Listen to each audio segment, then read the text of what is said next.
This is Francesco Abruzzino with the Uncensored Report, and what you see in front of you is a map by openbooks.com, which gives a breakdown of all the sanctuary cities. And why this is important, we know in the first 5 days when Obama took office, he came in with an executive order basically denying federal funds to anybody that did not comply with federal laws regarding the deportation of the illegal aliens. The reaction to this new policy was very negative by many of these sanctuary cities. Some said, okay, we're giving it up. But others, like San Francisco, said, we're suing. Then one thing, I promoted this before Donald Trump became president, and I said, let's just take away the federal funds because I wasn't aware. I did a report basically saying, I'm not sure if people know that these sanctuary cities are sanctuary cities because they're getting funding, they're getting grants. I didn't know how much. But it's come out, this group, American Transparency, through this openbooks.com. You can find it there, openthebooks.com. They found out that $26.74 billion, that's with a B, in federal funding last year, this is just last year alone, went out to 106 of those sanctuary cities, folks. Now you're probably understanding why there's such a huge push to keep sanctuary city status and continue to get that funding. There's over 300 jurisdictions claiming sanctuary status, but that includes counties, municipalities, states, and things like that. Not restaurants. We can't include those. But there's 106 cities that want that 26.741 billion dollars. Okay, which averages out. They said the cost of funding for a family of four residing in one of those cities comes out to about $1,800, just over $1,800. And two of the cities that are getting the most money, which probably means they're getting, I would assume means they have more of the illegals there, but I'm not sure, are DC and Chicago. They have two of the highest crime rates around. They're receiving federal funding per resident at the highest levels, so they have the most to lose when it comes to sanctuary city status. In cities with population over 100,000, there's some communities with the least per capita federal dollars at risk, and this was a little surprising. Well, one of them was down in California, was in St. Paul, Minnesota, but Miami, Florida. Miami, Florida is only getting $29.7 million a year. And I say only, that's still a lot of money, folks. But that individual, that mayor is actually one of the people that said we're no longer going to be a sanctuary city. $15 billion, almost $16 billion in federal funding flowed into just 12 of the major cities where 1 in 5 illegal aliens reside. Okay?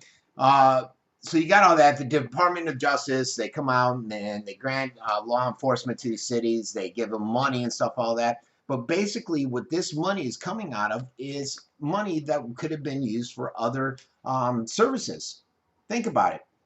$4.23 billion in federal funding of the 106 sanctuary cities in the United States flowed in direct payments. These are payments that are funded municipal services such as the housing, education, community development, schools.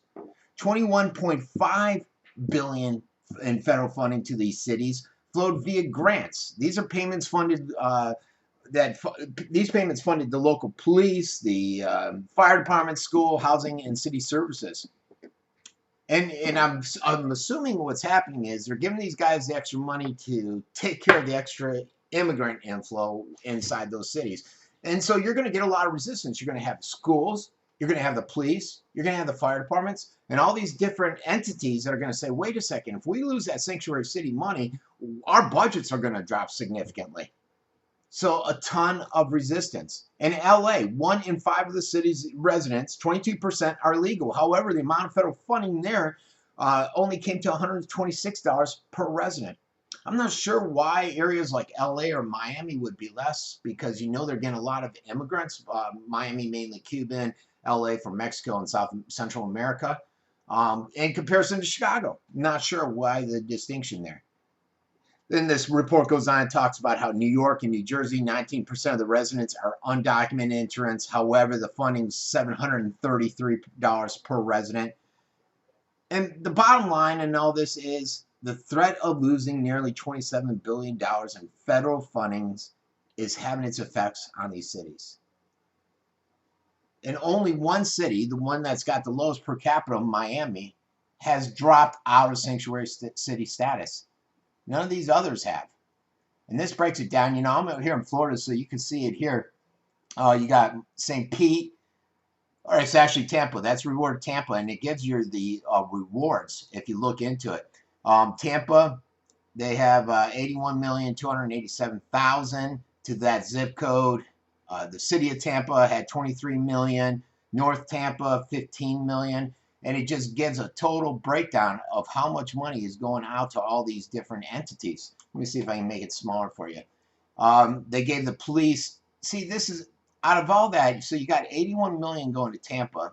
No, that's direct. You don't know who's going to, but 2 million is going to the police. But where's this 81 and 23 million going? Housing, 15 million. And so this is pretty neat because it does break down everything. I'm really surprised by what Miami got there. But if you compare that up here to Chicago, where we can narrow in, you know, where's Chicago? Right here? Yep, Chicago. Look at that. That's $3 billion. Over $3 billion in grants that's unaccounted for, direct to the city of Chicago. Education department, $941 million. So the bottom line is, folks, that's why you're going to get a ton of resistance from these sanctuary cities. I don't think it's about, hey, we want to do the right thing. We want to help these legals out. We want MS-13 coming in our neighborhood. We know the crime's bad because we have all these guys coming here. No, it's about bottom line money and how much money they're giving, and they don't want to give that money up, so they're going to hold on to that sanctuary status as long as they can. This has been Frankie Abruzzino with the Uncensored Report.